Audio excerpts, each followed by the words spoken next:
Olá, seja muito bem-vindo. Começa a partir de agora o programa Identidade Feminina, pela TV Câmara de São José do Rio Preto. E hoje a nossa pauta é educação. Para isso eu convidei a Ana Maria Klein, ela é vice-coordenadora do curso de Pedagogia da Unesp, no campus de São José do Rio Preto, e tem uma história super interessante de envolvimento com direitos humanos, diretrizes para docentes, e sobre tudo isso a gente vai conversar a partir de agora. Ana Maria, muito obrigada por ter aceitado o nosso convite. Eu que agradeço a oportunidade de estar contando um pouco da minha trajetória e falando desse trabalho tão difícil que é o trabalho com direitos humanos no Brasil. Bem, você é formada em Ciências Sociais e também em Pedagogia. É paulistana, veio a São José do Rio Preto recentemente, mas tem uma trajetória bastante extensa, especialmente um envolvimento grande com a Universidade de São Paulo, a USP, onde você se formou, fez mestrado, doutorado. Dá mais detalhes para a gente, por favor. Na verdade, eu brinco que eu sou filha da USP, né? Eu fiz 2 graduações, mestrado, doutorado, depois eu fui professora, trabalhei com vários vínculos, né, na Universidade de São Paulo, participei da equipe que compôs o campus da USP Leste, né, que fica dentro da cidade de São Paulo. Então, assim, eu tenho uma ligação muito forte com a USP, né? E a Unesp agora, né, que é irmã da USP, né? Então, essa ligação com as universidades estaduais paulistas. Bem, e você veio a São José do Rio Preto há cerca de 4 anos e encontrou aqui em Rio Preto uma cidade com novos desafios. Você consegue estabelecer um parâmetro dos desafios que você tinha antes e os que tem agora? Na verdade, assim, o trabalho em São José do Rio Preto, ele é muito gratificante. Desde que eu cheguei, eu estabeleci contato com algumas pessoas da Secretaria de Educação, né? E a partir daí nós fizemos cursos de formação, debates, seminários. Então eu tenho uma ligação muito estreita com a Secretaria de Educação e também com a Secretaria de Assistência Social. Esse é um desafio grande, né? Porque a gente trabalha com a formação dos profissionais que já atuam, né? Na universidade a gente trabalha com a formação inicial, né? Os alunos ainda não atuam como professores, né? Atuam como estagiários, né? Mas quando a gente atua junto à secretaria, são profissionais, né, que já exercem a sua atividade. Então, a gente chama isso de uma formação em serviço, o que é muito interessante, porque as perguntas e as demandas são diferentes daqueles que ainda não estão inseridos no campo profissional, né? Então, a gente se depara constantemente com os conflitos e com as necessidades do cotidiano, tanto da escola, né, quanto de outros órgãos de assistência, né, de outras instâncias aí que também trabalham com a educação não formal. E, Ana, inclusive você já participou algumas vezes como consultora da Unesco em programas de formação docente. Como é que foi esse trabalho? Como é que foi realizada essa ação? Então, em 2008, eu fui consultora da Unesco para um programa de EJA, né, de educação de jovens e adultos.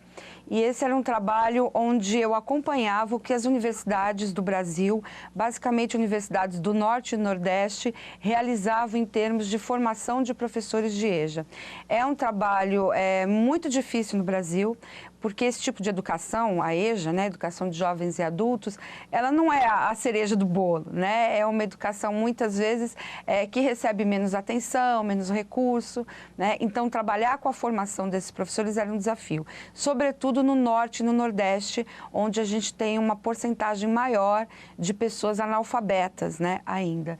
Então, era um trabalho bastante instigante, né? Trabalhar com formação de professor é sempre algo bastante instigante, porque você tem a possibilidade, né, de trazer discussões, de trazer novas metodologias, de buscar um novo olhar, né, para o campo de trabalho daquele profissional. Então, foi um trabalho bastante interessante, sobretudo por estar numa outra região do Brasil e a gente perceber o quanto esse país é diverso e como as necessidades são diferentes, né? E como a gente tem que ter aí uma gama de possibilidades para trabalhar com essas pessoas. E você mencionou aí que a educação para adultos, ela requer características muito específicas, um trabalho muito específico. Inclusive, aqui em São José do Rio Preto, você é coordenadora do Pacto Nacional pela Alfabetização na Idade Certa. O que significa esse plano e o que ele traz para os professores e, é claro, para os alunos? Então, a educação de adultos, a EJA, né, ela tem características diferentes. A gente não pode transpor, né, a alfabetização que a gente realiza com crianças para o campo da educação de jovens e adultos. Então, a gente precisa de metodologias diferenciadas, então a gente precisa de uma formação docente com algumas especificidades. Já o Pacto Nacional da Alfabetização na Idade Certa é um programa do governo federal destinado à alfabetização das crianças, né? Então, esse programa... São dois opostos. São dois opostos. Não sei se opostos, mas são públicos diferentes, sim, né? Então, a ideia é que a gente consiga, né, que as crianças estejam alfabetizadas até os 8 anos de idade. O que significa isso? Que a criança com 8 anos de idade seja capaz de ler e de escrever e de compreender um pequeno texto, né? Inclusive, essa questão da interpretação, ela é sempre muito discutida, essa questão do entendimento. Porque anos atrás não se observava com tanta atenção essa importante questão. Essa criança está sabendo somar as sílabas, mas ela está, de fato, absorvendo o conteúdo daquilo que ela está lendo? Como é a realidade hoje? Existe algum índice? Vocês fazem esse acompanhamento? Então, a criança decodificar a sílaba, né, conseguir juntar as letras, não significa que ela está entendendo o sentido daquilo que ela lê. Então, estar alfabetizado implica nessa compreensão de sentido, né? Por isso, um pacto que pensa em alfabetizar as crianças até os 8 anos de idade. Por que essa preocupação do governo federal? Porque a gente tem índices altíssimos de crianças que a gente chama de analfabetos funcionais, ou seja, aquelas pessoas que não conseguem compreender um texto, né? Até sabem escrever alguma coisa, conseguem decodificar ali as letras, as sílabas, mas elas não entendem o sentido, né? Então, a preocupação é que as crianças, de fato, entendam o que está ali, né? É um trabalho importantíssimo, né? Porque toda a escolaridade, ela é baseada na compreensão, na leitura, na escrita, né? Para a gente aprender qualquer outra disciplina, a gente depende do conhecimento da língua materna. Então, estar alfabetizado é um conhecimento instrumental para eu acessar todos os outros conhecimentos de outras áreas, de outras disciplinas. E aproveitando até a sua presença, eu gostaria de levantar a questão, Ana, das novas tecnologias. Você falou sobre técnicas de aprendizagem, técnicas de ensino, e hoje a gente tem tantos recursos disponíveis, não é, envolvendo novas tecnologias, novos acessos à informação. Como é que você observa e analisa essa questão da educação e da informação nos dias de hoje? Atrapalha a tecnologia? Ajuda? Olha, algumas coisas são extremamente importantes e a gente dimensiona a importância quando você tem contato com contextos diversos. Então, por exemplo, a importância da EAD, da educação à distância, eu consegui perceber e sentir quando eu fui trabalhar no Norte, principalmente, né? Muitas pessoas só têm acesso ao ensino superior por conta da educação à distância. Então, uma coisa é a gente falar da educação à distância aqui no estado de São Paulo, onde a gente tem muitas universidades, muitas oportunidades, né? Outra coisa é a gente falar de educação à distância em outros lugares, onde as pessoas só têm acesso a essa formação por conta da educação à distância. Então, esse tipo de tecnologia, ela é importantíssima, ela é inclusão social, né? Outras tecnologias também são importantes, né? Então, por exemplo, a facilidade que a gente tem hoje para acessar as informações. Então, por exemplo, na universidade, às vezes eu estou dando aula, os alunos, eu estou falando, eles estão lá no celular, pesquisando sobre aquilo que eu digo. Às vezes pesquisando e às vezes até registrando. Registrando. Porque hoje os alunos gravam, filmam, fotografam o conteúdo da lousa e registram de diversas maneiras. Exatamente, eles formam blogs, tudo. Para o professor, né, muitas vezes é um desafio, porque assim, se eu não estiver muito bem informada, se a minha aula não estiver muito bem preparada, os alunos vão perceber. Eles vão dar um show. Eles dão um show, porque na hora eles pegam as suas contradições, né? Então, isso exige um preparo do professor. Mas é fantástico também, porque possibilita o diálogo, né? Então, é o aluno interessado que vai, pesquisa, que questiona, né? E acho que a gente também, enquanto professor, tem que assumir um papel de reconhecer que ninguém no mundo domina todo o conhecimento existente. Então, às vezes, pode vir alguma pergunta ou alguma informação que eu, como professor, ainda não tive acesso, né? Então, a gente tem que ter a humildade de reconhecer junto aos alunos, né, que o conhecimento está disponível, que ele é produzido numa quantidade incrível no mundo, né? E que nem sempre todo conhecimento, e a gente não domina todo o conhecimento, né? Então, é uma questão também do professor rever esse papel e ter essa abertura para aceitar esse movimento dos alunos, esse questionamento, essas informações que eles trazem, né? Inclusive porque é importante a gente lembrar os diversos perfis do professor. Ele não é só aquele que determina o conhecimento, mas ele é o conselheiro, ele é o mediador, ele é o facilitador também. Então, ele é a figura indispensável nesse processo do conhecimento, mas, como você bem colocou, ele não detém toda a informação, todo o conhecimento. Então, é importante a gente destacar esses outros perfis do profissional. Exatamente, porque hoje a gente diz que mais importante do que levar o conhecimento como algo pronto e acabado para o aluno, porque o conhecimento não está pronto e acabado. O tempo inteiro a gente se depara aí com novas pesquisas, com novos conhecimentos, né? Com novas informações. Então, o conhecimento está em constante transformação. Então, como é que a gente ensina algo que não está pronto e acabado, que está em constante transformação? Então, o importante hoje em dia, para a gente trabalhar com os alunos, é que esses alunos consigam buscar o conhecimento, selecionar as fontes desse conhecimento, porque ele não está pronto e acabado.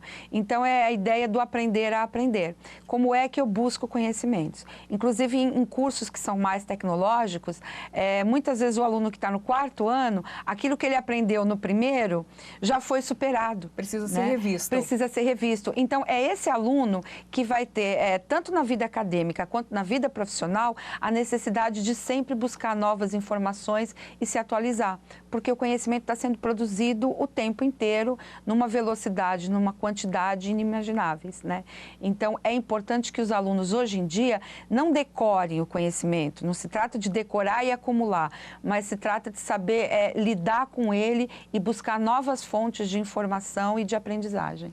E sobre os desafios da educação e do conhecimento, a gente ainda vai falar muito durante o programa de hoje.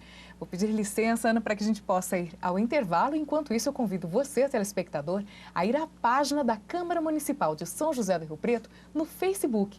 Curta a nossa página e fique por dentro de todas as notícias da sede do Poder Legislativo e também da programação da TV Câmara. Além disso, estamos no Twitter e no YouTube. Se inscreva no nosso canal, acompanhe as novidades. O intervalo é rapidinho e voltamos na sequência.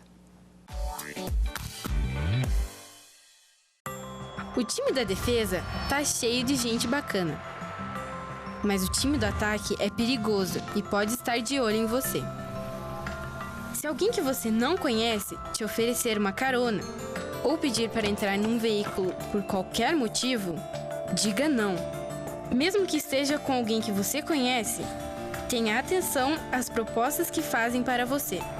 Se isso acontecer, conte para alguém em quem confia ou ligue para o número 100 e fale tudinho para quem atender. Defenda-se.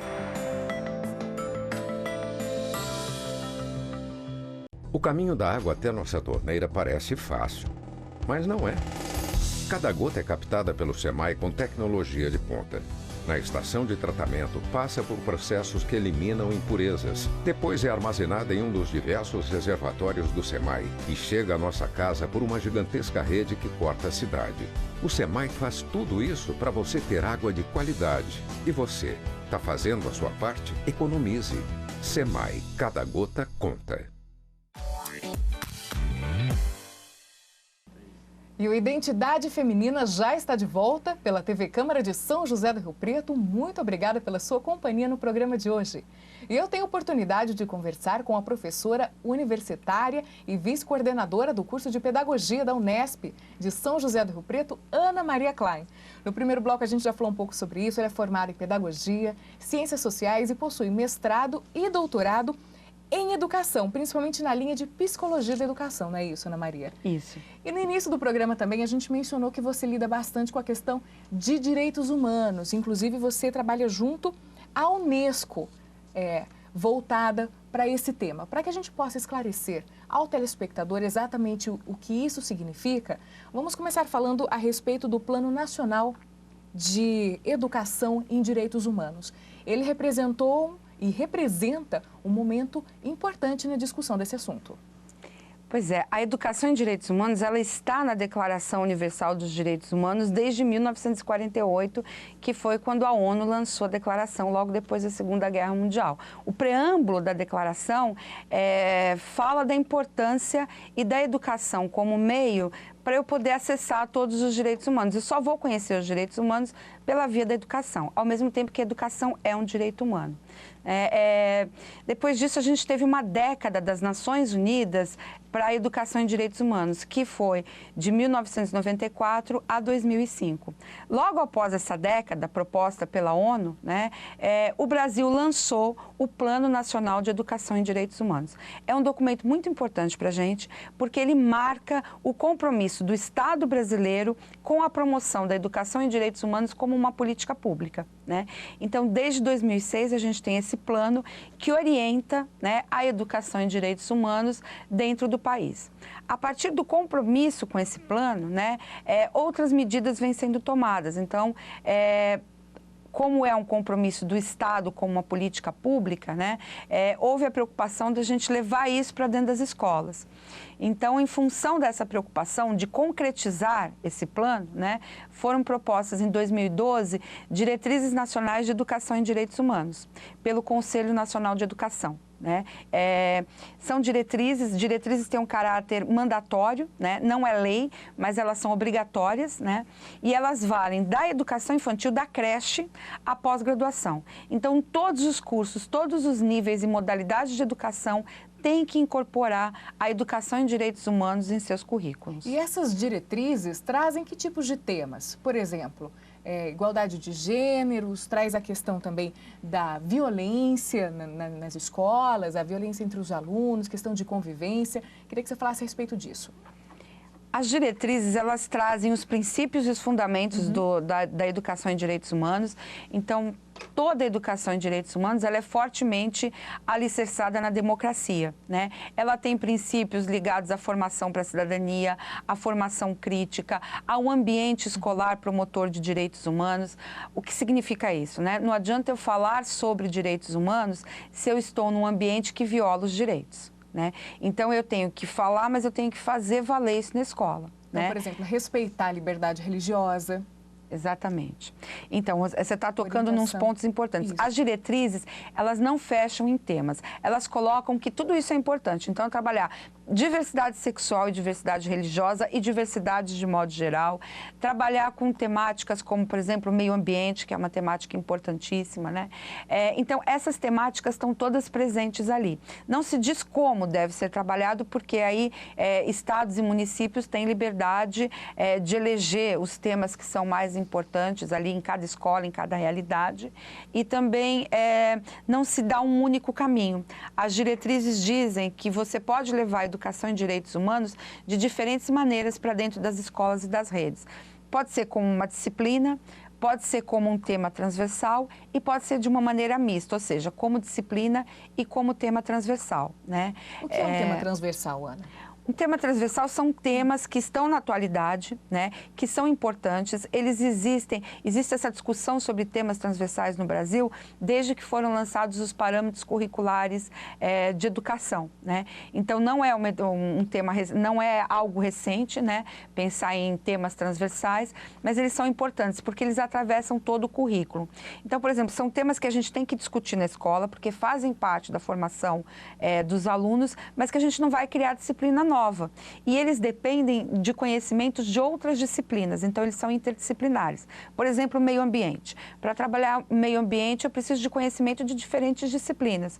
Preciso da biologia, preciso de português, preciso de matemática, preciso de história, preciso de geografia, E os temas transversais atuam nisso. Eles formam para a cidadania. Quando eu incorporo um tema transversal ao currículo, mais do que ensinar conteúdo, eu quero também formar atitudes. Então, sempre que eu trabalho com temas transversais, tenho uma preocupação em formar para valores, eu tenho que achar que aquilo é importante e tenho uma preocupação em construir atitudes, que são atitudes do que é desejável na sociedade. E aí a formação para a cidadania. Então, essa questão de convivência escolar, tudo isso faz parte da educação em direitos humanos. Um ambiente que promove os direitos humanos, ele vai enfrentar, por exemplo, os conflitos. Como é que a escola lida com os conflitos conflitos que as crianças trazem.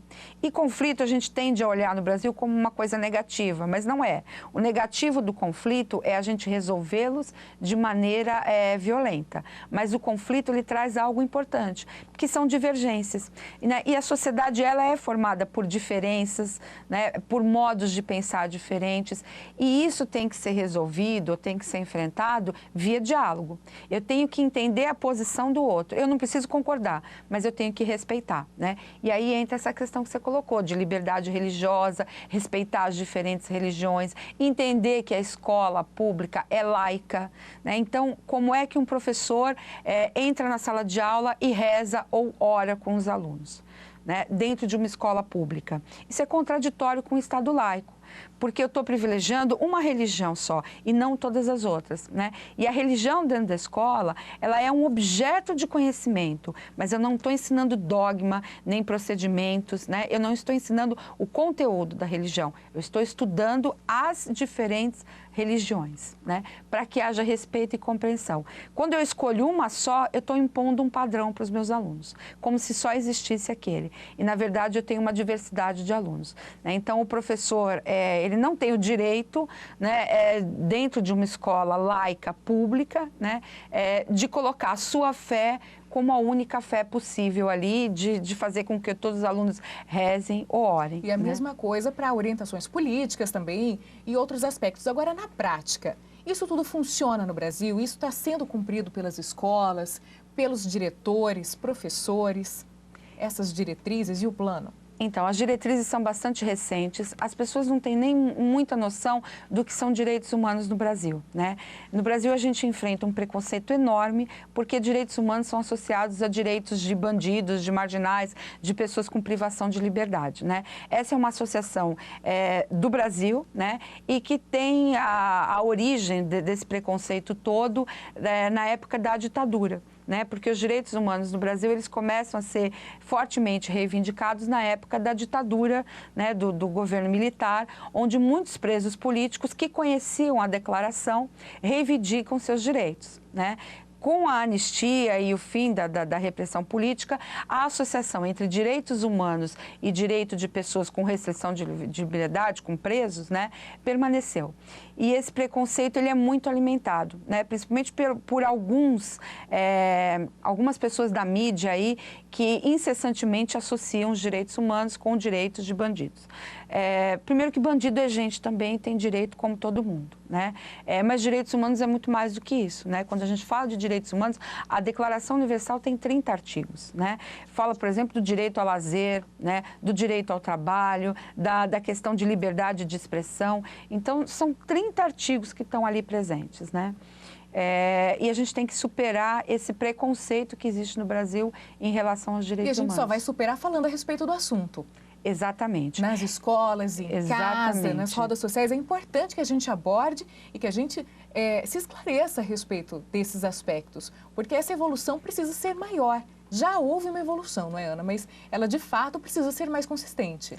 Então, é por isso que nós temos as diretrizes, porque como é que o professor vai trabalhar com os direitos humanos em sala de aula se ele mal conhece o tema? Né? E por que levar a educação em direitos humanos para dentro das escolas? Porque entende-se que no Brasil, sempre que a gente está falando de direitos humanos, a gente está falando de reparar direito. Os direitos já foram violados, né? E a educação é uma via para a gente educar as pessoas dentro de uma visão de mundo diferente, para que a gente não tenha que enfrentar tanta violação de direito, para que desde cedo a gente aprenda a respeitar o outro como um igual, né? Entenda que o direito do outro é o meu direito também, né? Não existe o direito dele, dela, né? O direito é coletivo, né? Então, se eu reivindico um direito para mim, eu tenho que reconhecer que é um direito de todo mundo. Então, a educação é muito importante para a gente enfrentar a violação de direitos que acontece no país. E, para isso, a gente precisa formar os professores, né? O que é muito difícil, principalmente em alguns temas, né?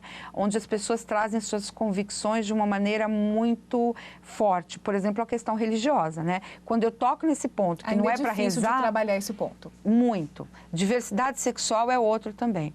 porque as pessoas trazem seus posicionamentos pessoais e levam isso para dentro da sala de aula. Só que dentro da sala de aula, né, eu estou numa escola que é pública e que é todo mundo. Então, eu não tenho que impor a minha visão de vida ou a minha visão de mundo como a correta, né? Eu tenho que respeitar diferentes crenças, diferentes formas de ser e de viver. Se eu não consigo lidar com isso, então eu não tenho perfil para ser um professor. Eu tenho que lidar com a diversidade dos meus alunos. A gente enfrenta no país um preconceito enorme, por exemplo, em relação às religiões afro-brasileiras.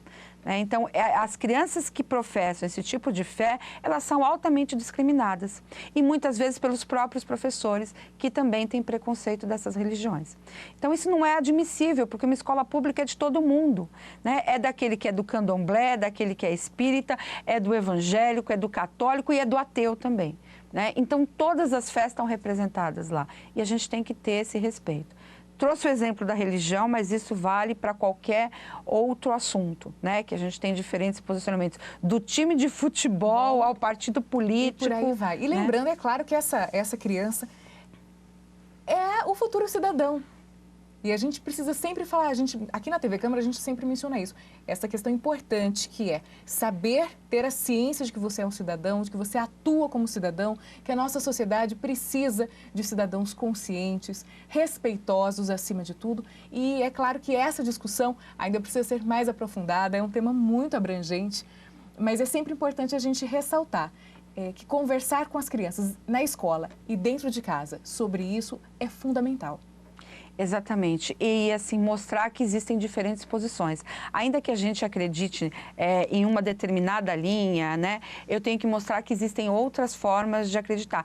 E que não é porque a pessoa pensa de um jeito diferente que ela é pior ou que ela é menos, Essa é a questão.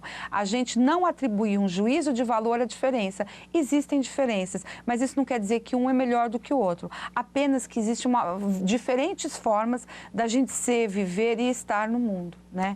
E a criança já é um cidadão, Ela na escola, ela é um sujeito de direitos, a criança tem os seus direitos, E ela já tem ali um papel de cidadania, ela já pode ser escutada, ela pode participar de decisões, Hoje em dia tem um trabalho grande da gente ouvir as crianças, desde os pequenininhos da educação infantil, o que eles acham na escola, o que eles gostariam de mudar, como é que eles podem contribuir, porque é essa participação democrática na escola que vai me formar para ser um cidadão que atua democraticamente na sociedade. Eu começo participando na escola, para depois também poder participar de uma maneira mais ampla da sociedade. Então, é fundamental a gente dar voz às crianças e aos alunos para que eles se expressem e para que eles colaborem dentro dos projetos. É uma participação ativa mesmo. Como é que a gente pode fazer para construir uma escola que a gente quer, uma escola sem violência, um espaço de convivência melhor. Então, ouvir as ideias que os alunos trazem. E quando eles trazem ideia, eles têm uma maior probabilidade de se comprometerem com aquilo que eles estão propondo.